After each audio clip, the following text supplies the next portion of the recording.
ಓಂ ಅತ್ಯುದ್ರಿಕ್ತವಿದೋಷಸುಖಮಹಾಜ್ಞಾನೈಕತಾನಪ್ರಭಾ ಸರ್ವಪ್ರಾಭವಶಕ್ತಿಭೋಗಬಲಸತ್ಸಾರಾತ್ಮ ದಿವ್ಯಾಕೃತಿ ಸೃಷ್ಟಿಸ್ಥಾನನಿರೋಧನಿತ್ಯನಿಯತಿ ಶಾಂತಾಮೋಕ್ಷವಿಮೋಕ್ಷದಂ ಹರಿಮಜಂ ನಿತ್ಯಂ ಸದೋಪಾಸ್ಮಹೇ. ಏನಾಗಿತ್ತು? ಆತ ಏನು ಹೊರಟ, ಈಗ ಅಂತಿನ ಕರ್ಕೊಂಡು ಹೊರಟ, ಸಮಸ್ಯೆ ಬಂತು, ಎಲ್ಲ ಪೂರೈಸ್ಕೊಂಡ. ಮುಂದೇನಾಯಿತು ಅಂತ ಹೇಳ್ತಾರೆ. ಅಲ್ಲಿ ಹೋದ ಮೇಲೆ ರಾಜ ಸೇರಿದ, ಅಲ್ಲಿ ನಡೆದಿತ್ತು. ತಮ್ಮ ಜಾಯಾಭುವಾಚ ಹಂತ ಫತ ಆಕೆ ಸಾಯಂಕಾಲಕ್ಕೆ ಮತ್ತೆ ಹಸಿವಾಯಿತು, ಸ್ವಲ್ಪ ಉಳ್ಕೊಂಡಿದ್ದೆ ಅಂತ ಕೊಟ್ಟಳು. ತಿಂದ ಮುಂದೆ ಹೊರಟ. ಪ್ರಸ್ತೋತ ಅಲ್ಲಿ ಯಜ್ಞ ಮಂಟಪ ತಲುಪಿದ. ಯಜ್ಞಂ ನೋಡಿ, ಅಲ್ಲಿ ಹೋದ ಮೇಲೆ ಖಾದಿತ್ವ ಅಮುಂ ಯಜ್ಞಂ ವಿತತಂ ಏಯಾಯ ತತ್ರ ಉದ್ಗಾತೃಣಾಸ್ತಾವೇ ಸ್ತೋಷ್ಯಮಾಣಾನುಕೋಶ ವಿವೇಶ ಸಹ ಪ್ರಸ್ತೋತಾರಮುವಾಚ ಪ್ರಸ್ತೋತಃ ಯಾ ದೇವತಾ ಪ್ರಸ್ತಾವಂ ಅನ್ವಾಯತ್ತ ತಾಂ ಚೇತ್ ಅವಿದ್ವಾನ್ ಪ್ರಸ್ತೋಷ್ಯಸಿ ಮೂರ್ಧಾತೆ ವಿಪರೀತಿಷ್ಯತಿ ಇತ್ಯೇವಮೇವ ಉದ್ಗಾತಾರಃ ಉದ್ಗಾತಾರಮುವಾಚ ಉದ್ಗಾತರ್ಯಾ ದೇವತಾ ಉದ್ಗೀತಂ ಅನ್ವಯತ್ತ ತಾಂ ವೇದವಿತ್ ವಾ ಅನುದ್ಗಾಯಸಿ ಮೂರ್ಧಾತೆ ವಿಪತಿಷ್ಯಸಿ ಇತ್ಯೇವಮೇವ ಪ್ರತಿಹರ್ತಾರಮುವಾಚ ಪ್ರತಿಹರ್ತಃ ಯಾ ದೇವತಾ ಪ್ರತಿಹಾರಂ ಅನ್ವಾಯತ್ತ ತಾಂ ವೇದ ವಿದ್ವಾನ್ ಪ್ರತಿಹರಿಷ್ಯಸಿ ಮೂರ್ಧಾತೆ ವಿಪತಿಷ್ಯಸಿ ತೇಹ ಸಮಾರತಾಸ್ತೂಷ್ಣೀಮೇವ ಅಸಾಂಚಕ್ರಿರೆ ದಶಮಖಂಡ. ಅಲ್ಲಿ ಹೋದ ಎಲ್ಲರನ್ನೂ ಕೇಳಿದ. ಈಗ ತಿಳ್ಕೊಂಡು ಹೇಳ್ತಿದ್ದೀರಾ, ದೇವತೆ ಯಾರು ಗೊತ್ತಾ ಇದಕ್ಕೆ ಅಂತ ಕೇಳಿದ. ಗೊತ್ತಿಲ್ಲದ ಹೊಲಿದ ತಲೆ ಒಡೆದು ಹೋಗುತ್ತೆ, ತಪ್ಪಿಡಿದ ಏನಾಗುತ್ತೆ ನಿಮಗೆ, ತಲೆ ಒಡೆದು ಹೋಗುತ್ತೆ. ಅದೆಲ್ಲ ಇವತ್ತು ಆ ರೀತಿ ಪುರೋಹಿತರನ್ನ ಹೇಗೆ ಚೆಕ್ ಮಾಡಬೇಕು ಹೇಳ್ತಾರೆ. ಪುರೋಹಿತರನ್ನು ಅದಕ್ಕೆ ಯಾವಾಗಲೂ ಕೂಡ ಅವರು ಉಪಯೋಗ ಅಡ್ವಾಂಟೇಜ್ ತೊಗೋಬೇಕು. ದೊಡ್ಡವರು ಬಂದಾಗ ಏನು ಮಾಡಬೇಕು, ಅವರು ಅಡ್ವಾಂಟೇಜ್ ತೊಗೋಬೇಕು. ಈ ರೀತಿ ಇದೆ, ಸ್ವಲ್ಪ ಸರಿಯಾ ತಪ್ಪಿದೆ ಹೇಳಿ ಅಂತ ಕೇಳಬೇಕು. ಅವ್ರು ಆ ರೀತಿ ಮಾಡದೆ ಹೋಗಿಬಿಟ್ರೆ ಏನಾಗುತ್ತೆ, ದೊಡ್ಡ ಅನರ್ಥಕ್ಕೆ ಗುರಿ ಆಗ್ತಾರೆ. ಆದ್ದರಿಂದ ಎಂದೂ ಕೂಡ ತಪ್ಪನ್ನು ಮಾಡಕೂಡ್ದು ಅಂತ ಹೇಳ್ತಾರೆ. ಇಲ್ಲೇನು ಹೋತರು, ಆಮೇಲೆ ಉದ್ಗಾತರು, ಪದಗಳೆಲ್ಲ ಬಂತು. ಆ ಪದಗಳಂದ್ರೆ ಅರ್ಥ ಏನು, ಆಯಾ ವೇದ ಹೇಳ್ತಕ್ಕಂಥವ್ರು, ಆ ವೇದ ಆಯಾ ಕೆಲಸ ಮಾಡ್ತಕ್ಕಂಥ ಎಲ್ಲ ಇದ್ದಾರೆ.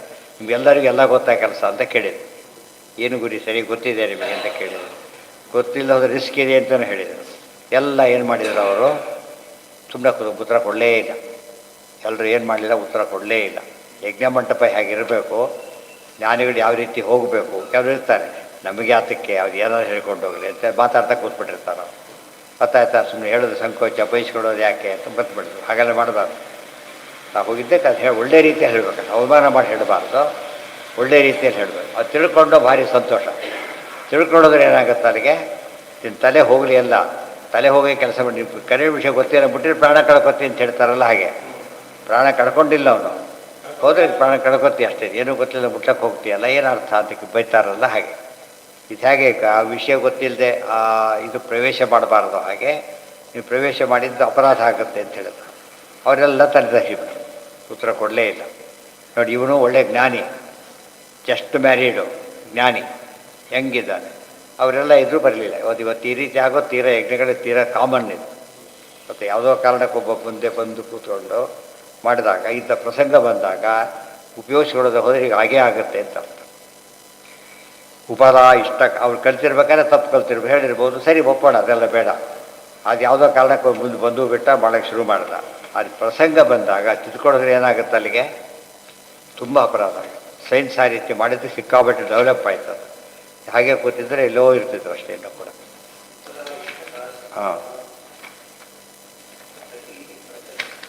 ಎಲ್ಲ ಹೋಯ್ತಲ್ಲ.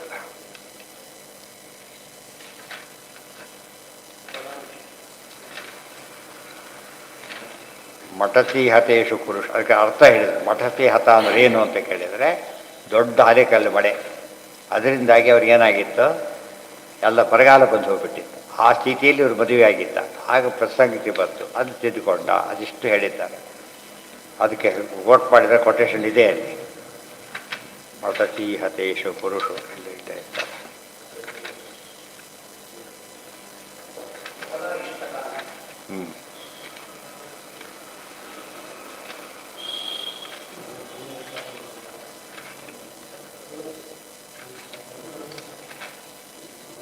ಹಾಂ, ಮತತೀತಿ ಪ್ರಕೀರ್ತಿತ ಆಸನ್ನ ಯೌವನಾಯೋಷಿತ್ ಆಟಕೀತ್ಯಭಿಧೀಯತೆ. ಅವಳ ಹೆಂಡತಿ ಆಟಕಿಯಾಗಿತ್ತು ಅಂತ ಬಂತು, ಅದು ಮಠತಿಯಾಗಿತ್ತು ಅಂತ ಅದು ಹೇಳಿದರು. ಎಲ್ಲದಕ್ಕೆ ಅರ್ಥ ಹೇಳಿದರು ಆಚಾರ್ಯರು. ಅಲ್ಲಿ ದೊಡ್ಡ ದೊಡ್ಡ ಆಲೆಕಲ್ಲು ಮನೆಗಳಿಗೆ ಮಠಚಿಗಳು ಅಂತ ಕರೀತಾರೆ. ಅದರಿಂದಾಗಿ ಎಲ್ಲ ಬೆಳೆ ಹಾಳಾಗಿ ಹೋಗ್ಬಿಟ್ಟು ಬರಗಾಲ ಬಂದಿತ್ತು. ಅತಿವೃಷ್ಟಿ ಆದರೂ ಬರಗಾಲನೇ, ಅನಾವೃಷ್ಟಿ ಮಳೆ ಬರಲೇ ಇಲ್ಲ. ಮಳೆ ಇನ್ನೇನು ಫಲ ಪೈರು ಬರಬೇಕು, ಜೋರ ಮಳೆ ಎಲ್ಲ ಹೊಡ್ಕೊಂಡು ಹೋಯ್ತು, ಏನೇನೂ ಬರೋದಿಲ್ಲ. ಆಗಲೂ ಕಥೆ ಮುಗೀತು. ಅಲ್ಲಿ ಡಬಲ್ ಲಾಸ್ ಅವನಿಗೆ, ಇರೋ ಧಾನ್ಯನೂ ಹೋಯಿತು, ಫಸ್ಟು ಬರಲೇ ಇಲ್ಲ. ಅದು ಬರಗಾಲ ಇನ್ನು ತೀವ್ರತೆ ಜಾಸ್ತಿ ಆಗುತ್ತೆ. ಆಮೇಲೆ ಆಟಕ್ಕೆ ಹೆಂಡತಿ ಅಂದರೆ ಏನರ್ಥ ಅಂತ ಅರ್ಥ ಅದಕ್ಕೆ ಹೇಳ್ತಾರೆ. ಆಸನ್ನ ಯೌವನ ಆಗ್ತಾನೆ ಯೌವನವತಿ ಆದವನು ಏನಂತ ಕರೀತಾರೆ? ಆಟಕಿ ಅಂತ ಕರೀತಾರೆ. ಅದು ಗಂಡಸರಿಗೆ ಅಂತ ಕರೆದಿದ್ರು ಆಪೀಚ್ಯ ವಯಸ್ಸು. ಶುಕಾಚಾರ ಬಂದಾಗ ಹೇಗಿದ್ರು ಅಂತ ಹೇಳಿದ್ರಲ್ಲ ಹಾಗೆ. ಭದ್ರವನ್ನು ಅವನು ಪ್ರದ್ರಾಣಕನಾಗಿ ಹೋಗಿದ್ದ ಅಂದರೆ ಅರ್ಥ ಏನು? ಅನ್ನಪಾನಕ್ಕೋಸ್ಕರ ಹೋದವ್ರನ್ನ ಏನಂತ ಕರೀತಾರೆ? ಪ್ರದ್ರಾಣಕರು ಅಂತ ಕರೀತಾರೆ. ಪ್ರದ್ರಾಣಕರು ಬೇಕಷ್ಟು. ಪ್ರದ್ರವನ್ ಅನ್ನಪಾನಾರ್ಥ, ಅನ್ನ ಕುಡಿಯೋದಕ್ಕೆ ನೀರು, ತಿನ್ನೋದಕ್ಕೆ ಅನ್ನ, ಅಷ್ಟಕ್ಕೆ ಮಾತ್ರ ನಾವು ಬಂದಿದ್ದೇವೆ ಅಂತ ಹೇಳಿದರೆ ಅವ್ರನ್ನ ಪ್ರದ್ರಾಣಕರು ಅಂತ ಕರೀತಾರೆ. ಚರಕಸ್ತೀರ್ಥ ಸಂಚಾರಿ, ವಿತ್ತಾರ್ಥಿ ಕರಕಸ್ಮೃತ. ಪಿಲ್ಗ್ರಿಮೇಜ್ ಹೋಗಿದ್ದರೆ ಅವನು ಚರಕ ಅಂತ ಕರಿಬೇಕು. ಬಿಸಿನೆಸ್ ಸ್ಟೋರ್ ಹೋಗಿದ್ದರೆ ಕರಕ ಅಂತ ಕರಿಬೇಕು. ಬಿಸಿನೆಸ್ ಹೆಸರುಗಳು ಚರಕರ ಕರಕರ ಅಂತ ಕೇಳಿದರೆ ಏನು ಹೇಳ್ಬೇಕು? ಅದಕ್ಕೆ ಏನು ಕರಕರ ಅಂತ ಕೊಡಬಾರ್ದು. ಚರಕ ಕಾಶಿಗೆಲ್ಲ ಹೋಗಿ ಎಲ್ಲ ಕೇಳೋಕೆ ಹೋಗಿ ಇಲ್ಲ, ಜಸ್ಟ್ ಪಿಲ್ಗ್ರಿಮೇಜ್ ಬಂದವರು ಅಂತ ಅವೆಲ್ಲ ಗೊತ್ತಿಲ್ಲ. ಈ ಊರು ಗೊತ್ತಿಲ್ಲ ನಮಗೆ, ನಾವು ಈಗ ಬಂದು ನೋಡ್ಕೊಳ್ಳೋಕೆ ಬಂದಿಲ್ಲ. ಅಲ್ಲಿ ಅವರ ಲೋಕಲ್ ಪರ್ಸನ್ನ ಅವಾಗ ಏನಾಗುತ್ತೆ ಅವ್ರಿಗೆ? ಬಿಸ್ನೆಸ್ ಸ್ಟೋರ ಬಿಸ್ನೆಸ್ ಆಸ್ಪೆಕ್ಟಲ್ಲಿ ಕೇಳಿದ್ರೆ ಉತ್ತರ ಕೊಡ್ತಾರೆ. ಇದೆಲ್ಲ ಟೆಕ್ನಿಕಲ್ ಟರ್ಮ್ಸ್ ಇರೋದ್ರಿಂದ ನಮ್ಮ ಕನ್ನಡದಲ್ಲಿ ಅರ್ಥ ಆಗಿರ್ತಾರೆ. ನಮ್ಮ ಭಾಷೆಯಲ್ಲಿ, ಸಂಸ್ಕೃತದಲ್ಲಿ ಫಸ್ಟ್ ಅದು, ಅದರಿಂದ ಅರ್ಥ ಬರೋದು ಆಚಾರ್ಯ. ಸುಮ್ಮನೆ ಹೇಳಿಲ್ಲ, ಕೊಟೇಶನ್ನೇ ಕೊಡ್ತೀನಿ. ಅದಾದ ಮೇಲೆ ಮುಂದಿನ ವಿಷಯ ಇಷ್ಟು ಅಲ್ಲಿ ಅರ್ಥ ಬರೀತಾರೆ ಕೆಲವಕ್ಕೆಲ್ಲ. ಉಪಲಾಯಿತಿ ಅತ್ರ ಈ ಛಂದೋಗ್ಯ ಕೆಲವು ಉಪನಿಷತ್ತು ಓದಬೇಕಾದ್ರೆ ಕೆಲವರು ವ್ಯಾಖ್ಯಾನ ಭಾಳ ಮುಖ್ಯ ಆಗುತ್ತೆ. ಛಾಂದೋಗ್ಯಕ್ಕೆ ವೇದೇಶ ತೀರ್ಥೀಯ ಆಗಬೇಕು, ತುಂಬ ವಿಸ್ತಾರವಾಗಿ ಒಳ್ಳೆಯ ವ್ಯಾಖ್ಯಾನ ಬರೀತಾರೆ. ಈ ಬೃಹದಾರಣ್ಯಕ್ಕಾದರೆ ರಘುತ್ತಮ ಸ್ವಾಮಿಗಳದೇ ಆಗಬೇಕು, ಗೊತ್ತಾಯ್ತಾ? ಛಾಂದೋಗ್ಯಕ್ಕೆ ಇವರದಾಯಿತು, ಐತರೇಯಕ್ಕೆ ಬೇರೆ ಇದೆ, ವ್ಯಾಸತೀರ್ಥ ಅವ್ರದ್ದೆಲ್ಲ ಇದೆ. ಆಮೇಲೆ ಇದು ಮುಡಿದೆಲ್ಲ ಈಶಾವಾಸ್ಯ ಷಟ್ಪ್ರಶ್ನೆ ಬಂದರೆ ಜಯತೀರ್ಥರದೆ. ಜಯತೀರ್ಥರು ಬರೆದ್ರಿಂದ ಮತ್ತು ಅವ್ರಿಗೆ ಅವ್ರು ಬರೆದ ಪುಸ್ತಕ ಬಿಟ್ಟು ಭಿನ್ನ ಅದು ಫಸ್ಟ್ ಶುರು ಮಾಡೋದೇ ಅವರು. ಟಿಪ್ಪಣಿಗಳೆಲ್ಲ ಹಾಗೆ, ರಾಯ ಟಿಪ್ಪಣಿ ಬರೆದ, ಇವರು ಶ್ರೀನಿವಾಸ ತೀರ್ಥರು ಹಾಗಿದ್ರೆ ಸರಿ, ನಮಗೆ ಫುಲ್ ಉಪಯೋಗ ಆಗುತ್ತೆ ಅಂತ ಆ ಥರ ಇರೋದು. ಖಂಡಾರ್ಥ ಬರೆದಾರೆ, ಇದು ಬರೆದಿಲ್ಲ ಅವರು. ಖಂಡಾರ್ಥ ಉಪನಿಷತ್ ಭಾಷ್ಯಕ್ಕೆ ಟೀಕಾ ಬರೀಲಿಲ್ಲ, ಗೊತ್ತಾಯ್ತಾ? ಭಾಷ್ಯ ಟೀಕಾ ಬರೆದ ಖಂಡಾರ್ಥ ಮಾತ್ರ ಬರೋದು. ಹೇಗೆ ತೋರಿಸ್ಬೇಕು ಅಪ್ಲೈ ಮಾಡೋದಕ್ಕೋಸ್ಕರ. ಖಂಡಾರ್ಥ ಅಂದ್ರೆ ಏನು? ಗೀತಾ ವಿವೃತ್ತಿ ಇದೆ. ಆಚಾರ್ಯ ಏನು ಬರೆದ್ರು? ಗೀತಾ ಭಾಷ್ಯ ಬರೆದ್ರು, ಗೀತಾ ತಾತ್ಪರ್ಯ ಬರೆದ್ರು. ಟೀಕಾರ್ಯರು ಗೀತಾ ಭಾಷ್ಯಕ್ಕೆ ವ್ಯಾಖ್ಯಾನ ಬರೆದ್ರು, ಪ್ರಮೇಯ ದೀಪಿಕಾ. ತಾತ್ಪರ್ಯಕ್ಕೆ ಬರೆದ್ರು, ನ್ಯಾಯ ದೀಪಿಕಾ. ಇಷ್ಟೆಲ್ಲ ವಿಷಯನ ಕ್ರೋಢೀಕರಿಸಿ ಆ ಶ್ಲೋಕಕ್ಕೆ ಅನ್ವಯ ಮಾಡಿ ಬರೆದಾಗ ವಿವೃತ್ತಿ ಆಯಿತು, ಗೊತ್ತಾಯ್ತಾ? ಭಾಷ್ಯನೇ ಓದಿ ಟೀಕಾ ಓದುವ ಕ್ರಮ ಒಂದು, ತಾತ್ಪರ್ಯ ಟೀಕಾ ಓದುವ ಕ್ರಮ. ಇದು ನಮಗೆ ಗೀತಾ ಅರ್ಥ ಆಗಬೇಕಪ್ಪ, ಎಲ್ಲ ವಿಷಯ ನಮ್ಗೆ ಬಂದಿರಬೇಕಾದ್ರಲ್ಲಿ. ಆ ರೀತಿ ಬರೆದಾಗ ಏನಾಗುತ್ತದ? ವಿವೃತ್ತಿ. ಅದು ಎಲ್ಲ ಗೀತೆಗೆ ನೇರ ಅರ್ಥ, but based on all these ಟೆಕ್ಸ್ಟ್ಸ್. ಅದು ಎಲ್ಲರಿಗೂ ಬರೋದಿಲ್ಲ. ಅದು ಆ ಒಳ್ಳೆಯ ಭಾರಿ ತಿಳುವಳಿಕೆ ಇರಬೇಕು. ಆ ರೀತಿ ಬರ್ಕೊಟ್ಟಿದ್ರೆ ಏನಾಯ್ತು ನಮಗೀಗ? ಗೀತಾ ಇಷ್ಟೆಲ್ಲ ಕನುಗುಣವಾದ ಗೀತಾರ್ಥ ಇರುತ್ತೆ ನಮಗೆ ಗೊತ್ತಾಯಿತು. ಆ ದೃಷ್ಟಿಯಲ್ಲಿ ವ್ಯಾಖ್ಯಾನ ಖಂಡಾರ್ಥ ಆದರೆ ಹಾಗೇನೆ. ಉಪನಿಷತ್ ಭಾಷ್ಯಕ್ಕೆ ಟೀಕಾ ಬರೆದ್ರು ಆಚಾರ್ಯರು, ಭಾಷ್ಯ ಬರೆದ್ರು, ಯಾರಿಗೂ ಟೀಕಾ ಬರೆದ್ರು. ಭಾಷ್ಯಾರ್ಥದಲ್ಲಿ ಭಾಷ್ಯಾರ್ಥ ವಿವರಣೆ ಟೀಕಾರಲ್ಲಿ ಬಂದಿರುತ್ತೆ. ಅಳವಡಿಸ್ಕೊಂಡ್ಬಿಟ್ಟು ಇದು ಬರೆದುಬಿಟ್ಟು ಏನಾಗುತ್ತೆ? ಖಂಡಾರ್ಥ ಅಂತ ಆಗುತ್ತೆ. ಪ್ರೋಸ್ ರೂಪ ಇದ್ದರೆ ಖಂಡ ಅಂತ, ಇಲ್ಲದ ಹೋದರೆ ಮಂತ್ರ ಅಂತ ಕರೀತಾರೆ. ವೇದಗಳಲ್ಲಿ ಮಂತ್ರ ಇಲ್ಲ ಖಂಡ ಅಂತ ಕರೆಯೋದು. ಇವೆಲ್ಲ ಪ್ರೋಜ್ ಇರೋದ್ರಿಂದ ಖಂಡ ಅಂತ ಕರೆಯೋದು. ಅದು ಖಂಡಾರ್ಥ. ಖಂಡ ಅಂದರೆ ಭಾಗ ಅಂತ ಅರ್ಥ. ಒಂದು ಪ್ಯಾರ ವೈದ್ಯರ್ಥ ಅಷ್ಟಕ್ಕೆ ಅರ್ಥ ಬರೀತಾ ಹೋಗ್ಬಿಟ್ರೆ ಓದೋದು ಸುಲಭ. ಶ್ಲೋಕ ಅರ್ಥ ಬರೆದಾಗ ಆ ಶ್ಲೋಕಕ್ಕೆ ಆ ಶ್ಲೋಕದ ಅರ್ಥ ಅಲ್ಲಿ ಸಿಗಬೇಕು. ಮತ್ತು ಎಲ್ಲೋ ಒಂದು ಕಡೆ ಬರೆದ ಅಲ್ಲೇ ಬರೀಬೇಕು. ಖಂಡಾರ್ಥ ಶ್ಲೋಕಾರ್ಥ ಅಂತ ಆಗಿ ಬಂತು. ಗೊತ್ತಾಯ್ತಾ? ರಾಯರು ಯಾವುದಕ್ಕೂ ಏನು ಬರೀಲಿಲ್ಲ. ಉಪನಿಷತ್ ಭಾಷೆಗಳಿಗೆ ಪ್ರತ್ಯೇಕ ಟೀಕೆ ಯಾವುದಕ್ಕೂ ಬರೀಲಿಲ್ಲ. ಟೀಕಾರ ಬರೋದಕ್ಕೆ ವ್ಯಾಖ್ಯಾನ ಬರದ ಹೊರತು ಇದನ್ನು ಬರೀಲಿಲ್ಲ. ಅವು ಉಳಿದೆಲ್ಲ ಭಾಷ್ಯಕ್ಕೆ ನೇರ ಬರೆದುಬಿಟ್ರು. ಭಾಷ್ಯಕ್ಕೆ ನೇರ ಬರೆದಿದ್ದೆಲ್ಲ ಇವರು ಯಾವುದೋ ಕೆಲವಕ್ಕೆ ವಜ್ರಾಸ್ವಾಮಿಗಳು ಬರೆದಿದ್ದಾರೆ, ಕೆಲವಕ್ಕೆ ರಘುತ್ತಮ ಸ್ವಾಮಿಗಳು. ಇವರು ಕಾಟಕ, ತಲವಕಾರ ಮತ್ತು ಛಾಂದೋಗ್ಯ, ಐತರೇಯ 4 ಬರೆದಿದ್ದಾರೆ. ಐತರೇಯ ಪ್ರಿಂಟ್ ಆಗಿಲ್ಲ, ಉಳಿದ 3 ಪ್ರಿಂಟ್ ಆಗಿದೆ. ಪಾಠ ಪ್ರವಚನದಲ್ಲಿ ಸಾಮಾನ್ಯ ಉಪಯೋಗಿಸೋದು ಇವರದ್ದೇನೆ. ಬೃಹದಾರಣ್ಯಕ್ಕೆ ಬಂದ ತಕ್ಷಣ ರಘುತ್ತಮ ಸ್ವಾಮಿಗಳು ಇವರು ಬರೆದಾರೆ ಬೃಹದಾರಣ್ಯಕ್ಕೆ. ಆದರೆ ಅವ್ರು ಹೇಳ್ಬೇಕಾದ್ರೆ ಪಾಠ ಹೇಳಿದ್ರಲ್ಲ ಅದನ್ನು ನಾ ಬರೀತೀನಿ ಅಂತ ಬರೆದಿದ್ದೇನೆ ಅಂತ ರಘುತ್ತಮ ಸ್ವಾಮಿಗಳು ಯಾಕೆ ಬಿಟ್ಟರು ಅಂತ ಗೊತ್ತಾಯಿತು. ಬರೆದಿದ್ದಕ್ಕೆ ಸಾಕುತ್ತ ಬಿಟ್ಟುಬಿಟ್ಟು. ಈ ರೀತಿ ಗ್ರಂಥಗಳು ಸರಿಯಾಗಿ ಗೊತ್ತಿರಬೇಕು ನಮಗೆ. ಉಪಲಾಯಿತಿ ತತ್ರ ಸುಮ್ಮನೆ ಆಚಾರ ಗ್ರಂಥವನ್ನು ಏನಿಸುತ್ತೆ ನೋಡಿ, ನಮಗೆ ಗೊತ್ತಾಗುತ್ತೆ ಏನಂದ್ರೆ ಆಚಾರ ಇದ್ದಕ್ಕಿದ್ದಾಗೆ ಆ ಪ್ಯಾರ ಬಂತು ಬರೆದು ಬಿಟ್ರು ಅಷ್ಟೇ. ಯಾಕೆ ಬರೆದಿಲ್ಲ ಅಂತ ಗೊತ್ತಾರೆ. ಪ್ಯಾರ ಓದಿ ಈ ಹೊಸ ವಿಷಯಗಳಿದೆ ಗೊತ್ತಿಲ್ಲ, ಅದಕ್ಕೋಸ್ಕರ ಬರೋದು ಇವ್ರು ಬರೀತಾರೆ. ವ್ಯಾಖ್ಯಾನದಲ್ಲಿ ಜೋಡಿಸ್ತಾರೆ ಅವರು. ಈ ಪದಕ್ಕೆ ಈ ಅರ್ಥ, ಈ ಸಂದರ್ಭ ಬಂದಲ್ಲಿ ಹೀಗೆ ಬರೀಬೇಕು ಅಂತ ತಿಳಿಸ್ಕೊಡ್ತಾರೆ. ಅಲ್ಲಿದೆ ನೋಡಿ ವಾಕ್ಯ. ಮಾಮೇ ಏನದು ಮಾ ಅಲ್ಲ ಸಾಮಯಿಕ ದೇಶ ಪ್ರಸ್ತಾವಾತಿ ಹಾರೋ ಪ್ರತಿಹಾರೋ, ಆಮೇಲೆ ಇವೆಲ್ಲ ಸಾಮಗಳು. ಇವೆಲ್ಲ ಕೂಡ ಆ ಸಾಮಕ್ಕೆ ರೂಪ ಯಾವುದು ಗೊತ್ತಿರಬೇಕು. ಪ್ರತಿಯೊಂದು ಸಾಮಕ್ಕೂ ಕೂಡ ಸಾಮ ಗಾಯನ ಮಾಡ್ತಾ ಹೇಳಿದಾಗ ಸಾಮಕ್ಕೆ ಯಾವ ರೂಪದ ಚಿಂತನೆ ಮಾಡಬೇಕು ತಿಳ್ಬೇಕೆ ಇರಬೇಕು. ಭಗವದ್ ಉಪಾಸ್ತಿಂ ವಕ್ತುಂ ತದರ್ಥಂ ಕಾಂಚನ ಆಖ್ಯಾಯಿಕಾಮಹ. ಅದಕ್ಕೋಸ್ಕರ ಒಂದು ಕಥೆ ಹೇಳಿದರು. ಆಖ್ಯಾಯಿಕ ಅಂದ್ರೇನು? ನಡೆದ ಕಥೆ ಆದರೆ ಆಖ್ಯಾಯಿಕ ಅಂತ ಕರೀತಾರೆ. ಇತಿಹಾಸ, ಆಖ್ಯಾಯಿಕ ಮೀನ್ಸ್ ಇತಿಹಾಸ. ಇಲ್ಲದ ಹೋದ್ರೆ ಬರೀ ಕಥಾ ಅಂದ್ಬಿಟ್ರೆ ಏನಾಗ್ಬೋದು? ಫಿಕ್ಷನ್ನು ಆಗಿರ್ಬೋದು, ಬಟ್ ಕಾಂಟೆಂಟ್ ಇರುತ್ತೆ, ಅದು ನಡೆದಿರೋದಿಲ್ಲ, ಫಿಕ್ಷನ್ನು. ಬಟ್ ನಡೆದಿದ್ದೆ ಆದರೆ ಆಖ್ಯಾಯಿಕ ಅಂತ ಕರೀತಾರೆ. ಎಂದು ಜನಗಳು ಈ ವೃಷಸ್ತಿ ಚಾರ್ಕಾಣ ಕಥೆ ನಡೆದ ಕಥೆ ಇದು. ಕಥೆ ನಡೆದ ಪ್ರಸಂಗ ಆದ್ದರಿಂದ ಆಖ್ಯಾಯಿಕ ಅಂತ ಕರೀತಾರೆ. ನ ತತ್ರ ಚ ಮಟವಿ ಮೇಲಿದೆ ಮಟಚಿ ಅಂತ ಶಬ್ದ ಇದೆಯಲ್ಲ, ಇದಕ್ಕೆ ಅನ್ಯಥಾ ಪ್ರತೀತಿ ನಿರಾಸಾಯ, ಬೇರೆ ಅರ್ಥ ನಮಗೆ ಆಗಬಾರ್ದು, ಅಪಾರ್ಥ ಆಗಬಾರ್ದು ಅಂತ ಹೇಳೋದಕ್ಕೋಸ್ಕರವಾಗಿಯೇ ಅದಕ್ಕೆ ಅರ್ಥ ಹೇಳ್ತಾರೆ ಆಚಾರ್ಯರು. ಉಪಲಾಯಿತಿ ವರ್ಷೋಪಲಾಯಿತಿ. ವರ್ಷೋಪಲ ಅಂದ್ರೇನು? ಆಲೆಕಲ್ಲು ಅಂತ ಅರ್ಥ. ಆಲೆಕಲ್ಲು ಅಂದರೆ ಆಲೆಕಲ್ಲು ಎಲ್ಲಿ ಬಿಡುತ್ತೆ, ಎಲ್ಲಿ ಸಿಗುತ್ತೆ ಅಂತ ಕೇಳಬಾರ್ದು. ಮಳೆಯಲ್ಲಿ ಬೀಳುತ್ತೆ. ಮಳೆಯಲ್ಲಿ ಬಿದ್ದರೆ ಮಾತ್ರ ಅದಕ್ಕೆ ಹೆಸರು ಬರೋದು.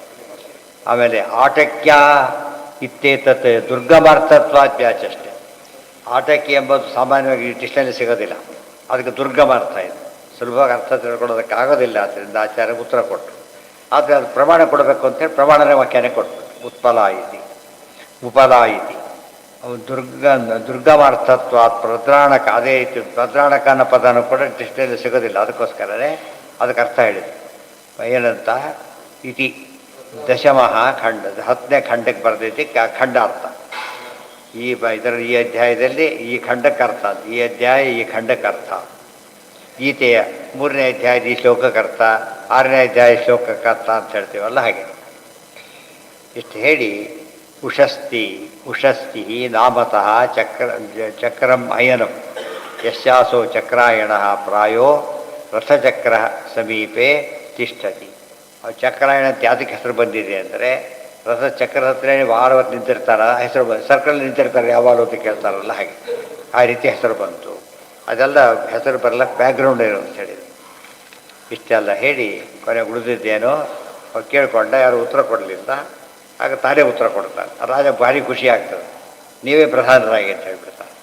ಯಾವತ್ತು ಮದ್ದೆ ಹೇಳಿದ್ರು ಬೇಕಾಷ್ಟು ಸಿಗುತ್ತೆ ಅಂತ, ಎಲ್ಲ ಸಿಗ್ತಾವೆ. ಆ ವಿಶ್ವಾಸ ಗೊತ್ತಿತ್ತಾಗ್ತಾರೆ. ಈ ವಿಷಯ ಗೊತ್ತಿರಲಿಕ್ಕೆಲ್ಲ ಹೇಳ್ತೀನಿ ಅಂತೇಳಿ. ಅದೆಲ್ಲ ಆ ರೀತಿ ಸಮಾರಂಭ ಹೋಗೋ ಉದ್ದೇಶದಲ್ಲಿ ನಾವು ಭಾಗ ಸೇರಿರಬೇಕು. ಅವಮಾನ ಮಾಡೋ ಭಾಗ ಸೇರಬಾರ್ದು. ಅಕಸ್ಮಾತ್ ಏನಾದ್ರು ಅಪಚಾರ ನಡೆದ್ರೆ ಏನು ಮಾಡಬೇಕಾದ್ರೆ ಒಳ್ಳೆ ರೀತಿಯಲ್ಲಿ ಪರಿಹಾರ ಮಾಡಬೇಕು. ಅವಾಗ ಜ್ಞಾನಿಗಳಿದ್ದಕ್ಕೆ ಅನುಕೂಲ ಏನಾಯಿತು ಅಂದರೆ ಆ ಸಮಸ್ಯೆ ಪರ್ಮನೆಂಟ್ಲಿ ಸಾಲ್ವ್ ಆಗುತ್ತೆ. ಅದು ತೀರಾ ಬಡಿ ಮಾಡ್ತೀವಿ. ಹೊಸ ಅಡುಗೆ ಮನೆಗೆ ಹೋಗಿ ನೋಡೋದು ಕ್ಷೇಮ. ಕೋಸು ಟೊಮೆಟೊ ಏನು ಕೂತ್ಬಿಟ್ಟಿದ್ದಾರೋ ಮಾಡ್ತಾಗ ಅವ್ರಿಗೆ ಗೊತ್ತೇ ಇರೋದಿಲ್ಲ. ಪಾಪ ಹೊಡಿಯೋದ್ರೆ ಗೊತ್ತೇ ಇರೋದಿಲ್ಲ. ಆದ್ದರಿಂದ ಆ ಹೆಂಡೆ ಆಗಿತ್ತು ಅಂತ ಹೇಳಿದಲ್ಲ ಆ ಥರ ಎಲ್ಲ ಈಗ ಒಂದು ತಿನ್ನೋ ಪದಾರ್ಥ ಒಂದೂ ಇಲ್ಲ, ಎಲ್ಲ ಹೆಚ್ಚಿಟ್ಕೊಂಡ್ಬಿಟ್ಟಿದ್ದಾರೆ. ಸ್ನಾನ ಮಾಡಿದ್ರೆ ಬಡಿಗೆ ಇಟ್ಬಿಟ್ಟಿದ್ದಾರೆ. ಏನು ಮಾಡಿಯಪ್ಪ ಅಂತ ಕೇಳಿದ್ರೆ ಇಷ್ಟೆಲ್ಲ ಆಶ್ಚರ್ಯ ಆಗುತ್ತೆ. ಇದು ಯಾವುದು ಬಡಿ ಬರಲ್ಲ ಮಾರಾಯ ಅಂತ ಹೇಳಿದ ಮೇಲೆ ಎಲ್ಲ ಚೆಲ್ಲಿ ಬೇರೆ ಮಾಡಿಸಿ ಮಾಡಿದ್ದಾರೆ. ನಾನೇ ಮಡಿಯಲ್ಲಿ ಮಾಡ್ತೀರಿ ಅಂತ ಪಾಪ ಇನ್ನು ಮಡಿ ಅಂತದ್ದು ದೇವರೇ ಗೊತ್ತು ಆ ಥರ ಆಗ್ಬಿಡುತ್ತೆ. ಅಂದರೆ ಹಿಂದಿನ ಕಾಲಕ್ಕೆ ಮಡಿ ಗೊತ್ತಿದ್ದು ಮಾಡ್ತಿದ್ದಿಲ್ಲ, ಮಡಿನೇ ಗೊತ್ತಿಲ್ಲ. ಯಾವ ತಿನ್ನಕ್ಕೆ ಬರುತ್ತೆ ಯಾವುದು ಅದು ಕೂಡ ಗೊತ್ತಿರೋದಿಲ್ಲ. ಮಡಿಯಲ್ಲಿ ಏನೋ ಮಾಡಿಬಿಟ್ರೆ ಮಡಿ ಆಗಿಬಿಡುತ್ತೆ. ಅದು ಸ್ವತಃ ಅದೇ ಮೈಲಿಗೆ ಅದು ಫಸ್ಟ್ ಬರೋ ತರಕಾರಿ ಅಂತ ಆದಮೇಲೆ ಮುಂದಿನ ಪ್ರಶ್ನೆ ಬರೋದು. ಉಷಸ್ತಿರ್ನಾಮ ನಾಮತಃ ಚಕ್ರಂ ಅಯನಂ ಯಶಾಸೋ ಚಕ್ರಾಯಣ ಪ್ರಾಯೋ ರಥಚಕ್ರ ಸಮೀಪೆ ತಿಷ್ಠತಿ. ಇದಕ್ಕೊಂದು ಗೆಸ್ ವರ್ಕ್ ಕೊಟ್ಟರು. ಏನಂದರೆ ರಥಚಕ್ರ ಹತ್ರ ನಿಂತಿರೋದಕ್ಕೋಸ್ಕರ ಹೆಸರು ಬಂದಿರಬೇಕು. ಆಮೇಲೆ ಚಕ್ರಾಯಣಸ್ಯ ಅಪತ್ಯಂ ಚಾಕ್ರಾಯಣ, ಅವ್ರ ಮಗ, ಅವರಿಗೆ ಚಕ್ರಾಯಣ ಅಂತ ಹೆಸರಾಯಿತು. ಕುರುದೇಶೆ ವಸನ್ ಕುರುಷು ಮಠತೀಹತೇಷು ವರ್ಷೋಪರೈ ನಾಶಿತೇಷು ಸತ್ಸು ಅತಃ ಏವ ಅತಿವೃಷ್ಟ್ಯ ದುರ್ಭಿಕ್ಷೇ ಪತಿತೆ ಆಟಕ್ಯ ಆಸನ್ನ ಯೌವನಯ ಜಾಯಯ ಸಹಯ ಇಭ್ಯಗ್ರಾಮೆ ಧನಿಕ. ಇಭ್ಯಗ್ರಾಮ ಅಂದರೆ ಧನಿಕ ಗ್ರಾಮ ಅಂತ ಅರ್ಥ. ಸಾಮಾನ್ಯ ಕೆಲಸಗಳು ಹುಡ್ಕೊಂಡು ಹೋಗ್ಬೇಕಾದ್ರೆ ಹಳ್ಳಿಗೆ ಹೋಗ್ತಾರಾ, ಸಿಟಿಗೆ ಹೋಗ್ತಾರಲ್ಲ ಹಾಗೆ. ಇಭಾಧಿಪತಿ ಗ್ರಾಮೆ, ಇಭಾಧಿಪತಿಯ ಗ್ರಾಮ ಅಂತ ಹೆಸರು. ಇಭ ಅಂದರೆ ಆನೆಗಳು. ಪ್ರದ್ರಾಣಕಃ ಅನ್ನಪಾನಾರ್ಥಂ ಪ್ರದ್ರವನ್ನು ನಾಮ, ಅನ್ನಪಾನಾರ್ಥಕ್ಕೋಸ್ಕರ ಹೊರಟಾಗವನ್ನು ಪ್ರದ್ರಾಣವಾಗ ಕರೀತಾರೆ. ಹಾಗೆ ಬಂದ ಸಹ, ಯಾಕಂದರೆ ಆ ಸಮಸ್ಯೆ ಇತ್ತು ಪಾಪ ತನಗೆ. ಯಾರಿಗೆ? ಉಷತ್ತಿ ಚಕ್ರಾಯಣ ಸಮಸ್ಯೆ ಇತ್ತು. ಮದುವೆ ಆಗಿದ್ದೇನೆ, ಸಂಸಾರ ನಡೆಸಬೇಕೀಗ, ಏನೂ ಇಲ್ಲ, ಅನ್ನಪಾನದ ವ್ಯವಸ್ಥೆ ಆಗಬೇಕು ಅಂತ ಬಂದ. ಅದು ಮುಂದುವರಲೆ ಕೆಲಸಕ್ಕೆ ಅನುಕೂಲ ಆಗೋದು. ಆಚಾರ್ಯ ಎಲ್ಲೈತದ ಅನ್ನಾರ್ಥಿ ಅಟನ್ ಕುಲ್ಮಾಷಾನ್ ಕುತ್ಸಿತಮಾಷಾನ್ ಖಾದಂತಂ ಇಭ್ಯಂ ಯದೃಚ್ಛಾಯ ವರಭ್ಯ. ಮುಂದೆ ವಿಭಿಕ್ಷೆ ಏನಂತ ಯಾಚೆ ಭಿಕ್ಷೆ ಕೊಡಿ ಅಂತ ಕೇಳಿಕೊಂಡ. ಇಭ್ಯಸ್ತಂ ಗೊತ್ತು ಯಾರಿಗೆ? ತಿನ್ನೋನಿಗೆ. ಚಶಬ್ದೋ ಅವಧಾನ, ನಂಗೆ ಹಸಿವಾಗಿದೆ ಕೊಡು ಅಂತ ಕೇಳಿದ ಕಥೆಯೆಲ್ಲ ಆಗಿಬಿಟ್ಟಿದೆ, ಮತ್ತೆಲ್ಲ ನೆಸಿಟಿ ಇಲ್ಲ.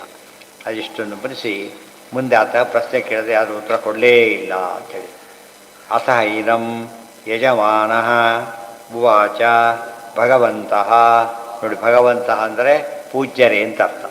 ಭಗವಾನ್ ಶಬ್ದಕ್ಕೆ ಲಿಟ್ರಲ್ ನೀವು ನಿಮ್ಗೆ ಹೇಳ್ಬೇಕಾದ್ರೆ ಏನಂತ ಹೇಳಬೇಕು? ಐಶ್ವರ್ಯ ಸಮಗ್ರ 6 ಗುಣಗಳಿದ್ರೆ ಮಾತ್ರ ಅಂತ ಹೇಳಬೇಕಂತ ಅರ್ಥ. ಇದೆಲ್ಲ ಇವರಿಗೆ ಅನ್ವಯ ಇರೋದು. ಬರೀ ಏನಂತ ಅರ್ಥ ಇಲ್ಲಿ? ಸಾಮಾನ್ಯ ತಂದೆ ಕ್ಲಾಸ್ ಟೀಚರ್ ಇದ್ದಾಗ ಟೀಚರ್ ಅಂತ ಸಾರ್ ಅಂತ ಕರೆಯೋದು ಬೇರೆ, ಸ್ಟಾಫಲ್ಲಿ ಇದ್ದವರು ಸಾರ್ ಅಂತ ಕರೆಯೋದು ಬೇರೆ. ಇಲ್ಲಿ ಕರಿಬೇಕಾದ್ರೆ ಗೊತ್ತಿದೆ ಅವರಿಗೆ, ಅವ್ರು ಯಾರು, ತಾನು ಯಾರು, ಏನು ವಿಷಯ ಎಲ್ಲ ಗೊತ್ತಿರೋ. ಅಲ್ಲಿ ಹಾಗಲ್ಲ, ಲೆಕ್ಚರ್ ಜೊತೆಗೆ ಇದ್ದಾರೆ, ಲೆಕ್ಚರರು ನಮಸ್ಕಾರ ಅಷ್ಟೇ. ಆ ಕೆಲಸ ಮಾಡಿದ. ಆಮೇಲೆ ಏನಾಗಿದೆ ಅಂತ ಹೇಳ್ತಾರೆ. ಅಥ ಐನಂ ಯಜಮಾನಃ ಉವಾಚ ಭಗವಂತಂ ಮಾ ಅಹಂ ವಿವಿಷಾಣಃ ಉಪಸ್ಥಿತಸ್ತಿ. ವಿಚಾರ ಹೀಗಿದೆ. ಏನಿದೆ ಅವ್ರ ವಿಚಾರ ಅಂದರೆ, ಮೊದಲಿಗೆ ಯಾ ಅಹಂ, ಈಗ ಮುಂದೆ ಹೇಳಬೇಕೀಗ. ಐನಂ ಯಜಮಾನಃ ಉವಾಚ ಭಗವಂತಂ ವಾ ಅಹಂ ವಿವಿಜಿಷಾಣಿ ಇತಿ ಉಷಸ್ತಿಃ ಉಷಸ್ತಿರಸ್ಮಿ ಚಕ್ರಾಯಣಃ ಇತಿ ಹೋವಾಚ. ಸ ಹೋವಾಚ ಭಗವಂತಂ ವಾ ಅಹಮೇಭಿಃ ಸರ್ವೈಃ ಆರ್ತ್ವಿಜ್ಯೈಃ ಮತ್ತು ಪರ್ಯೈಶಿಷಂ ಭಗವತೋ ವಾ ಅಹಂ ಅವಿತ್ವಾ ಅನ್ಯಾನವೃಷಿ ಭಗವಾನ್ ತ್ವೇವ ಮೇ ಸರ್ವೈಃ ಆರ್ತ್ವಿಜ್ಯೈರಿತಿ. ಅದು ಕೇಳಿದ. ನೀವು ಯಾರು ಅಂತ ಅದು ಕೇಳಿದ ಯಜಮಾನ ನೀವ್ಯಾರು ಅಂತ ಕೇಳಿದ. ಇವ್ರನ್ನೆಲ್ಲ ಪ್ರಶ್ನೆ ಮಾಡ್ತಿರಲ್ಲ, ನೀವ್ಯಾರು ಅಂತ ಹೇಳಿದ. ಉಷಸ್ತಿ ಚಕ್ರಾಯಣದ ಹೆಸರು, ಹೀಗೆ ಬಂದಿದ್ದೇನೆ ಅಂತ ಹೇಳಿದ. ಭಗವಂತಂ ವಾ ಅಹಮೇಭಿಃ ಸರ್ವೈಃ ಆರ್ತ್ವಿಜ್ಯೈಃ ಪರ್ಯೈಶಿಷಂ ಭಗವತೋ ವಾ ಅಹಂ ಅವಿತ್ವಾ ಅನ್ಯಾನವೃಷಿ ಭಗವಾನ್ ತ್ವವೇವ ಮೇ ಸರ್ವೈಃ ಆರ್ತ್ವಿಜ್ಯೈರಿತಿ. ನಿಮ್ಮ ವಿಷಯ ನನಗೆ ಗೊತ್ತಿದ್ದಿಲ್ಲ, ಇದನ್ನೆಲ್ಲ ಕರೆಸಿ ಮಾಡ್ತಾ ಇದ್ದೇನೆ, ಇವ್ರಿಗೆ ಗೊತ್ತಿಲ್ಲ ಅಂತ ಗೊತ್ತಾಯ್ತು. ಈಗ ನೀವು ಬಂದಿದ್ದೀರಿ, ನೀವೇ ಇದು ಪ್ರಾಧಾನ್ಯ ನೇತೃತ್ವ ವಹಿಸಿ ಮಾಡಿಸ್ಕೊಡ್ಬೇಕು ಅಂತ ಕೇಳಿದ. ಗೊತ್ತಾಯ್ತಾ? ಯಜಮಾನ ತಾನೇ ರಿಕ್ವೆಸ್ಟ್ ಮಾಡಿದ ಅವರನ್ನು, ನೀವು ಪ್ರಾಧಾನ್ಯ ವಹಿಸಿ, ಇವ್ರು ಯಾರು ಗೊತ್ತಿಲ್ಲ ಅಂತ ಆಯ್ತಲ್ಲ ಈಗ, ಅದು ಗೊತ್ತಿಲ್ಲದೆ ಮಾಡಾಗಿಲ್ವಲ್ಲ, ಅದಕ್ಕೆ ನೀವು ಗೈಡ್ ಮಾಡಿ ನೀವು ನೇತೃತ್ವ ವಹಿಸಿ ಅಂತ ಕೇಳಿಕೊಂಡ. ಹಾಗೇನಾಯಿತು, ತಥಾ ಇತಿ ಒಪ್ಕೊಂಡಾತ. ತರ್ಹಿ ಏತೆ ಏವ ಸಮಾಧಿ ಸೃಷ್ಟಾ ಸ್ತುವಂತಾಂ ಯಾವತ್ ತೇಭ್ಯೋ ಧನಂ ತದ್ದದ್ಯಾಹ ತಾವನ್ನಮ ದದ್ಯಾ ಇತಿ ತಥೇತಿಹ ಯಜಮಾನವಾಚ. ಆಯಿತು ಮಾಡ್ತೇನೆ, ನಂಗೆ ಅಷ್ಟು ದುಡ್ಡು ಕೊಡಬೇಕು ಅಂತ ಕೇಳಿದ. ಮತ್ತು ಇವರೆಲ್ಲ ಏನು ಮಾತಾಡಿದ್ಯಲ್ಲ, ನಾನು ಕೊಡಬೇಕದನ್ನು ಅಂತ ಹೇಳಿದ. ಯಾಕೆ ಪಾಪ ಸಂಸಾರ ನಡೆಸಬೇಕಾಗಿದೆ, ಅದಕ್ಕೆ ಕೇಳಿಕೊಂಡ. ಉವಾಚ ಆತ ಒಪ್ಕೊಂಡು ಆಗಲಿ ಅಂತ ಹೇಳಿದ. ಅತಹೈನಂ ಪ್ರಸ್ತೋತ ಉಪಸಸಾದ ಪ್ರಸ್ತೋತಃ ಯಾ ದೇವತಾ ಪ್ರಸ್ತಾವ ಮಧ್ಯೆ ಪ್ರಸ್ತಾವ ಅನ್ಮಾಯತ್ತ, ಪ್ರಸ್ತಾವದಲ್ಲಿ ಯಾವ ದೇವತೆ ಇದೆಯಲ್ಲ, ತಾಂ ಚೇದ ವಿದ್ವಾನ್ ಪ್ರಸ್ತೋಷ್ಯಸಿ ಮೂರ್ಧ, ಇದೆಲ್ಲ ಎಚ್ಚರಿಕೆ ಕೊಟ್ಟರು ಪುರೋಹಿತರಿಗೆ, ಯಜ್ಞ ಮಾಡಿಸೋರಿಗೆಲ್ಲ ಒಳ್ಳೆ ಗೈಡೆನ್ಸ್. ಆಗ ಗೊತ್ತಿರೋ ಭಾಳ ಪ್ರಾಬ್ಲಮ್ ಬರುತ್ತೆ, ಹುಷಾರಾಗಿರಿ ಅಂಥೇಳಿ ಹೇಳಿದೆ ನಾನೀಗ. ಹುಷಾರಾಗಿರಬೇಕು. ಈಗ ಒಂದು ಇದು ಸರಿಯಾಗಿ ಅರ್ಥ ಮಾಡಿಕೊಂಡ್ರೆ ಅವರಿಗೆ ಎಚ್ಚರಿಕೆ ಇಲ್ಲದೆ ಮಾಡೋರಿಗೆಲ್ಲ ಒಳ್ಳೆ ಎಚ್ಚರಿಕೆ ಕೊಡ್ತಕ್ಕ ದೊಡ್ಡ ಜವಾಬ್ದಾರಿ ಹೊತ್ತು ಮಾತಾಡ್ತಾನೆ. ಭಾಳ ಮುಖ್ಯವಾದ ಅಂಶ ಇದು. ಕೆಲವು ಸರ್ತೆ ಅವ್ರು ಹೋಗಲೇಬಾರದು, ನಿರ್ವಾಹ ಇಲ್ಲ ಅಂತ ಹೋದವ್ರು ತಕ್ಷಣ ಏನು ಮಾಡ್ತಾರೆ, ಸದ್ಯ ಒಳ್ಳೆಯವರು ಬಂದ್ರಪ್ಪ ಅಂತ ಬಿಟ್ಟುಬಿಡ್ತಾರೆ ಸಮರ್ಥರು. ಕೆಲವರು ತಲೆ ಹೇಳ್ಕೆ ಮಾಡ್ತಾರೆ. ಬಟ್ ಸಾಮಾನ್ಯವಾಗಿ ಎಲ್ಲ ಗೊತ್ತಿರೋ ಅಂತ ಹೇಳೋಕ್ಕೆ ಸಾಧ್ಯ ಇಲ್ಲ. ಗೊತ್ತಿರೋ ಪ್ರಸಂಗ ಬಂದಾಗ ಏನು ಮಾಡ್ಕೊಡೋದು, ಯಾವಾಗಲೂ ಕೂಡ ಅದನ್ನು ಕಳ್ಕೊಬಾರ್ದು, ಕೌತ್ಕೊಂಡ್ಬಿಡ್ಬೇಕು. ಅದೇ ಪದ್ಮನಾಭ ತೀರ್ಥ ಕಥೆನೇ ಬರುತ್ತಲ್ಲ, ಆಚಾರ್ಯರು ಬಂದರು, ಇದೆಲ್ಲ ಹೇಳಿದರು. ಆಗ ಅವ್ರಿಗೆ ಒಳ್ಳೆ ಭಾಷೆ ಬೇಕಾಗಿತ್ತು, ಯಾವುದೂ ಸಿಕ್ಕಿದ್ದಿಲ್ಲ. ಆಚಾರ ಸಿಕ್ಕ ತಕ್ಷಣ ಏನು ಮಾಡಿಬಿಟ್ರು, ನಾವು ಹೇಳಿ ಅಂತ ಕೇಳಿಬಿಟ್ರು ಅಷ್ಟೇ, ಕಾಯ್ತಾ ಕೂತಿದ್ದು. ಆ ಥರ ಮಾಡಬೇಕು. ಇವರಿಗೆ ಹೇಳಿದರೆ ಇನ್ನೊಬ್ರು ಏನು ಮಾಡಿದ, ಆಚಾರ ಅರ್ಥ ಸರಿ ಹೇಳಿದರೆ ಹಾಗೆಲ್ಲ ಹೇಳಬಾರ್ದು ನೀವೀಗ ನೋಡಿ, ಡಿಫರೆನ್ಸ್ ಅದು. ನೀವು ಭಾಷೆ ಬರೋದಿಲ್ಲ, ಭಾಷೆ ಬರೋ ತಪ್ಪು ಅಂತ ಯಾಕೆ ಹೇಳ್ತೀರಿ, ಅನ್ನೇ ಸರಿ ಕ್ವಶನ್, ಅದು ಹೇಳೋದಲ್ಲ ಅದು. ಅದಕ್ಕೆ ನಾ ಹೇಳಿ ಸರಿಯೋ ತಪ್ಪು ಅಷ್ಟು ಹೇಳೋ ಹೊರತು ಭಾಷೆ ಬರೆದಿರೋ ಕೂತು ಯಾತಕ್ಕೆ ಬೇಕೀಗ, ಈ ಪ್ರಶ್ನೆ ಬರೋದಿಲ್ಲ. ಈಗ ನೋಡಿ, ಇಲ್ಲಿ ನಡ್ಕೊಂಡಿಲ್ಲ, ಆ ಪ್ರಶ್ನೆ ಬರಲಿಲ್ಲ, ಇಲ್ಲಿ ತಪ್ಪು ಅಂತ ಹೇಳಿದ್ದೀರಿ, ಸರಿ ಮಾಡಿಸಿ ಅಷ್ಟೇ ಹೊರತು ಬೇರೆ ಪ್ರಶ್ನೆ ಕೇಳಲಿಲ್ಲ ಅಂತ. ಅವನೇನು ಮಾಡ್ದ, ಅದಕ್ಕೆ ತಾನು ಅಜ್ಞಾನ ಮುಚ್ಕೊಳ್ಳೋಕೆ ಏನು ಮಾಡಿಬಿಟ್ಟ, ಇರಲೆವೆಂಟ್ ಪ್ರಶ್ನೆ ಕೇಳಿದ. ನೀವು ಭಾಷೆ ಬರೆದಿದ್ದೀರಾ, ಇವತ್ತು ಅಡುಗೆ ಚೆನ್ನಾಗಿಲ್ಲ ಅಂತ ಹೇಳಿದ. ನೀವು ಅಡುಗೆ ಬರ ಅಂತ ಕೇಳಬೇಕಾಗಿಲ್ಲ. ಊಟ ಮಾಡೋಕ್ಕೆ ಬಂದರೆ ಸಾಕಷ್ಟೆ, ರೋಗ ಇಲ್ಲದೋದ್ರೆ ಸಾಕು, ರುಚಿ ಗೊತ್ತಾಗಷ್ಟು ಜ್ಞಾನ ಇದ್ದರೆ ಸಾಕು. ಚಿಕ್ಕ ಮಕ್ಕಳನ್ನೆಲ್ಲ ಕೇಳೋದಿಲ್ಲ, ತಿಳುವಳಿಕೆ ಇದ್ದವ್ರನ್ನೂ ಕೇಳೋದಿಲ್ಲ, ರೋಗಿಗಳು ಮೊದಲೇ ಕೇಳೋದಿಲ್ಲ, ಎಲ್ಲ ಅವ್ರಿಗೆ ಕಹಿನೇ ಕಾಣಿಸುತ್ತೆ. ಕಾಂಪಿಟೇಟಿವ್ ಅಥಾರಿಟಿ ಕೇಳ್ತಾರೆ, ಅವರು ಉಪ್ಪು ಸರಿ ಅವ್ನ ಮಾತು ಕೇಳ್ತಾರೆ, ಹೌದಾ ಕಮ್ಮಿ ಆಗಿದೆಯಾ ಕೂತು. ಕೆಲವರೆಲ್ಲ ಆರ್ಗ್ಯುಮೆಂಟ್ ಶುರು ಮಾಡ್ತಾರೆ, ಅಷ್ಟಾಕಿದ್ದು ಇಷ್ಟಾಕಿ, ಅದೇ ಇಲ್ಲ, ಅಲ್ಲಿ ಎಫೆಕ್ಟೇ ಇಲ್ಲ. ಫಸ್ಟ್ ಆಫ್ ಆಲ್ ಎಫೆಕ್ಟ್ ಕಾಣದೆ ಹೋದಾಗ ಏನು ಹೇಳಬೇಕು, ಸರಿ ಮಾಡಿಲ್ಲ ಅಂತ ಒಪ್ಕೊಳ್ಳೇಬೇಕು. ಕೆಲವರು ಒಪ್ಕೊಳ್ಳೋದಿಲ್ಲ, ಏನೇನೋ ಹೇಳ್ತಾರೆ, ನನಗೆ ಹೇಳ್ಕೊಡ್ತಾ ಎಷ್ಟು ಸರ್ವಿಸ್ ಗೊತ್ತಾ ನನಗೆ ಅಂತ ಎರಡ ಕಥೆಗಳು ಶುರು ಮಾಡಿಬಿಡ್ತಾರೆ. ಹಾಗೆ ಮಾಡಲಿಲ್ಲ ಅವರೆಲ್ಲ ಕೂಡ. ಏನು ಮಾಡಿದರು, ಹೋಗ್ತಾ ನೀವು ಮಾಡಿಸ್ತೀವಿ ಅಂತ ಹೇಳಿ. ಮತ್ತು ರಿಸ್ಕ್ ಹೇಳಿದ್ದೇನೆ, ನೀವು ತಲೆ ಹೋಗುತ್ತೆ ಅಂತ ಹೇಳಿದ್ರಿಂದ ಅನರ್ಥ ಆಗುತ್ತೆ ಅಂತ ಅರ್ಥ. ಗೊತ್ತಿಲ್ಲದೆ ಮಾಡಿದಾಗ ಅನರ್ಥವಾಗೋದ್ರಿಂದ ಎಂದೂ ಕೂಡ ಏನು ಮಾಡಿಕೊಡೋದು, ಇದು ಮೋಸ ಮಾಡಿದಾಗತ್ತೆ. ಇಲ್ಲದ ಹೋದಾಗ ಯಾರೂ ಬಂದಿಲ್ಲ ಅಂತ ಕರ್ಕೊಂಡು ಹೋದಾಗ ನೋಡಿ ಬಂದಿರೋದು ಇಷ್ಟು ಅಂತ ಹೇಳಿರ್ತಾರೆ ಕೆಲವರು, ಪಾಪ ನನಗೆ ಬರೋದಿಲ್ಲ, ನೀವು ಕಾರ್ಯಕ್ರಮ ನಿಂತು ಹೋಗುತ್ತೆ ಅಂತ ಹೇಳ್ತೀರಿ, ಬಂದಷ್ಟು ಮಾಡಿಸ್ತೀನಿ ಅಂತ ಬರೋದು ಪ್ರಾಮಾಣಿಕತೆ ಅಂತ. ತಪ್ಪಲ್ಲ, ಕೆಲಸ ನಿಂತು ಹೋಗಬಾರ್ದು, ತಿಳಿದಷ್ಟು ಮಾಡೋದು, ಬಿಡೋದಕ್ಕೆ ತಲೆ ಹಾಕೋದಿಲ್ಲ ಅಂತೇಳಿ. ಇವರು ಒಪ್ಕೊಂಡ್ರದಲ್ಲ, ನೀವು ತಪ್ಪು ಹೇಳ್ತಿದ್ದೀರಿ, ನಿಮ್ಗೆ ಗೊತ್ತೇ ಇಲ್ಲ ಅಂದರೆ ಯಾಕೆ ಮಾಡ್ತೀರಿ ಅಂದರೆ ಸುಮ್ಮನೆ ಆಗಿಬಿಟ್ರು. ಧನಂ ದದ್ಯಾ ಆಗಿ ಹೇಳ್ತಾ ಮಾಡ್ತೀನಿ, ಅದು ದುಡ್ಡು ಕೊಡಬೇಕು ನೀನು. ಭೀಷ್ಮ ಇವರು ಹಾಗೆ ಕೇಳ್ತಾರೆ, ನೆನಪಿದೆಯಾ, ಇಲ್ಲ ಪ್ರಸಂಗ ನೆನಪಿದೆಯಾ? ಇನ್ನೊಬ್ರು ಹಾಗೆ ಕೇಳಿದವರು ಇದ್ದಾರೆ. ದ್ರೋಣಾಚಾರ್ಯ ಬಂದರು, ಚೆಂಡು ಎತ್ತಿಕೊಟ್ರು, ರಥಮ ಎತ್ತಿಗೆ ಹೇಳಿದರು, ತಂದು ಕೊಟ್ಟು ನನಗೆ ಜೀವನೋಪಾಯ ಕಲ್ಪಿಸಿ ಕೊಡ್ತೀನಿ ಅಂತ ಹೇಳಿದರು. ಜಗಾದ ವೃತ್ತಿ ಹೇಳ್ತಾರೆ, ಮಮ ಕಲ್ಪ್ಯತಾಮಿ ಭುಕ್ತಿ ಮಮ ಕಲ್ಪ್ಯತಾಮಿ, ಊಟ ವ್ಯವಸ್ಥೆ ಮಾಡಿರಿ ಮಾಡ್ತೀನಿ ಅಂತ ಹೇಳಿ. ನನಗಿಲ್ಲಿ ಅಪಾಯಿಂಟ್ ಮಾಡಿ ಅಂತ ಅರ್ಥ. ಅವ ಮಾಡ್ತೀನಿ ಅಂತ, ಧರ್ಮರಾಜವನ್ನು ಮಾಡ್ತೀನಿ ಅಂತ ಹೇಳಿದ. ಅದು ತಪ್ಪಲ್ಲ, ವೃತ್ತಿ ಇದು. ವೃತ್ತಿ ಬೇರೆ, ಇದು ಬೇರೆ. ಎಲ್ಲೆಲ್ಲಿ ಕೇಳಬಾರ್ದು ಅಂತ ಹೇಳಿದಾರೋ ಲಂಚ ಇದ್ದಾಗ ಅದನ್ನು ಕೇಳಬಾರ್ದು. ವೃತ್ತಿ ಯಾರು ಯಾರು ಆತ ಅಲ್ಲಿ ಯುವರಾಜ, ಧರ್ಮರಾಜ ಯುವರಾಜ ಆಗಲೇ ಸೀನಿಯರ್ ಮೋಸ್ಟ್ ಆದ್ದರಿಂದ ಅದರಲ್ಲಿ ಏನು ನ್ಯಾಚುರಲಿ ಏನು ಸಿಗುತ್ತೆ ಆತಗೆ. ಯಾರು ಮಗ ನಮ್ಮನೆ ಊಟಕ್ಕೆ ಬನ್ನಿ ಅಂತ ಕರೆದ್ರೆ ಅಪ್ಪ ಯಾಕೆ ಕರೆದ್ರೆ ಹಾಗೆಲ್ಲ ಕೇಳೋಕೆ ಹೋಗೋದಿಲ್ಲ. ಅಷ್ಟು ಇದೆ, ಓನರ್ಶಿಪ್ ಬೇಕಿಲ್ಲ ಅದಕ್ಕೆ, ಅಷ್ಟಕ್ಕೆ ಏನು ಬೇಕಿಲ್ಲ. ದುರ್ಯೋಧನಾದಿಗಳಿಗೆ ಅದು ಬರೋ ಚಾನ್ಸೇ ಇಲ್ಲ, ಆದ್ದರಿಂದ ಅವರು ಕೂಡ ಆಗಿಲ್ಲ. ಸುಳ್ಳು ನಾನು ಕ್ಲೇಮ್ ಮಾಡಿದವ, ನಾನೇ ಅವ್ರು ಸಾಕಿದ್ದೀನಿ ಅಂತ ಹೇಳ್ಬಿಟ್ಟು ತಪ್ಪದು. ಅವನು ಸಾಕಿದ್ದಲ್ಲ. ಧರ್ಮರಾಜ ಮಾತುಗಳು ತ್ರಿವರ್ಗ ಮುಖ್ಯಾತ್ಮಜ ವಾಕ್ಯತೋನು ಅಂತ ಹೇಳ್ತಾರೆ. ಧರ್ಮರಾಜ ಮಾತು ಕೊಟ್ಟಿದ್ದಕ್ಕೆ ಅವ್ರು ಮಾಡಿಕೊಂಡ್ರು, ಕೆಲಸ ಬಿಟ್ಟು ಒಪ್ಕೊಂಡು ಎಲ್ಲ ಮುಗಿದೋಯ್ತು ಕತೆ. ಏನು ತಪ್ಪಾಗಲೇ ಇಲ್ಲ. ಅದು ಆ ರೀತಿ ಕೇಳೋದು ತಪ್ಪಲ್ಲ. ಯಾರು ನೀವೇ ಹೇಳ್ಬೇಕದ ನಿನ್ನೆ ಓದಿರೋದ್ರಿಂದ ಹೇಳ್ಬೇಕೀಗ. ಯಾಕೆ ಹೋದ್ರು ಪಕ್ಷಕ್ಕೆ? ಹಾಂ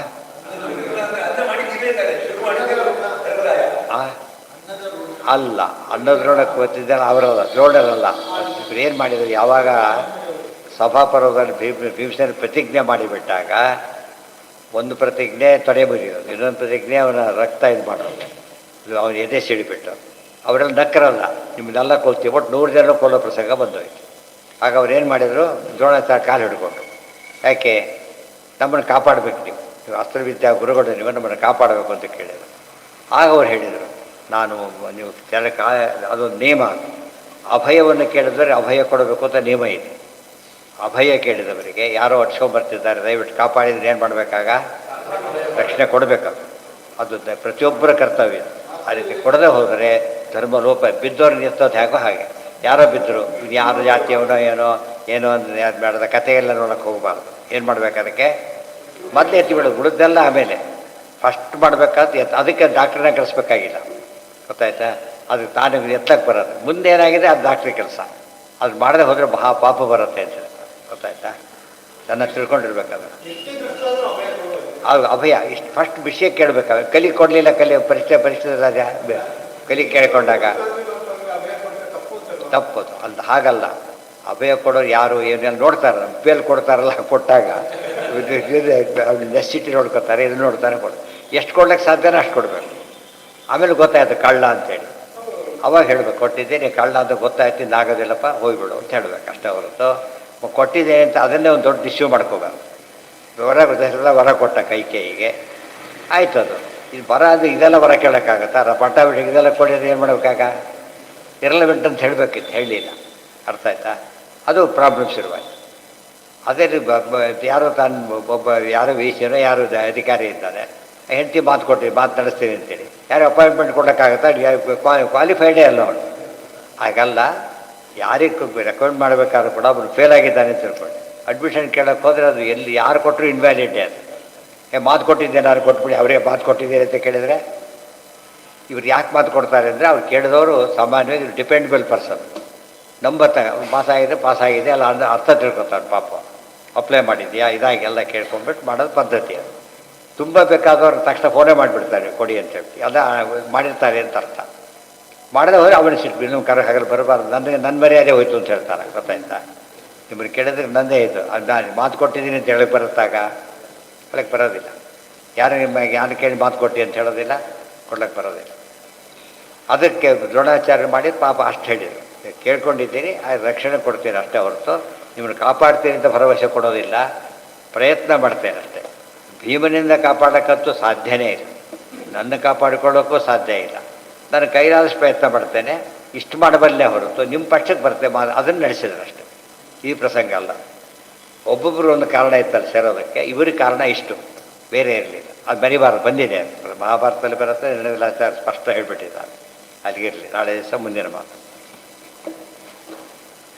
ಇವೆಲ್ಲ ಒಂದೊಂದೇ ಓದ್ದೆ ಏನು ಗೊತ್ತಾ, ಸಭೆಗಳು ಹೇಗಿರಬೇಕು, ಅಲ್ಲಿ ಓದಿ ಏನಾಗುತ್ತೆ, ಹೇಗೆ ಇನ್ಕಾಂಪಿಟೆಂಟ್ ಪರ್ಸನ್ಸ್ ಪಾಲ್ಗೊಂಡಿರ್ಬೋದು, ಅವಾಗ ಏನು ಮಾಡಬೇಕು, ತಪ್ಪನ್ನು ತಿದ್ದಬೇಕು. ಅದಕ್ಕೆ ಮೆಸೆಂಟ್ ಇರೋದು ತಿದ್ದಬೇಕಾದ್ರೆ ಗಲಾಟೆ ಮಾಡಿದರೆ ಹೇಳಿ, ಹೀಗೆಲ್ಲ ತಪ್ಪು ಮಾಡಿದ್ರೆ ತುಂಬ ತಪ್ಪಪ್ಪ, ಅದು ತೊಂದರೆ ಆಗುತ್ತೆ ಅಂತ ಅಷ್ಟು ಹೇಳಿದ್ರೆ ತಪ್ಪಾಗೋದಿಲ್ಲ. ತಲೆನೇ ಹೋಗಲಿ ಅಂತ ಶಾಪ ಕೊಡಲಿಲ್ಲ, ತಲೆ ಹೋಗೋ ಕೆಲಸ ಮಾಡಿದ್ದೀರಿ, ಹಾಗೆ ಮಾಡಬೇಡಿ ಅಂತ ಹೇಳಿ, ಅದು ಸರಿ ಹೋಯ್ತು. ಆಹಾ ಕೃಷ್ಣ.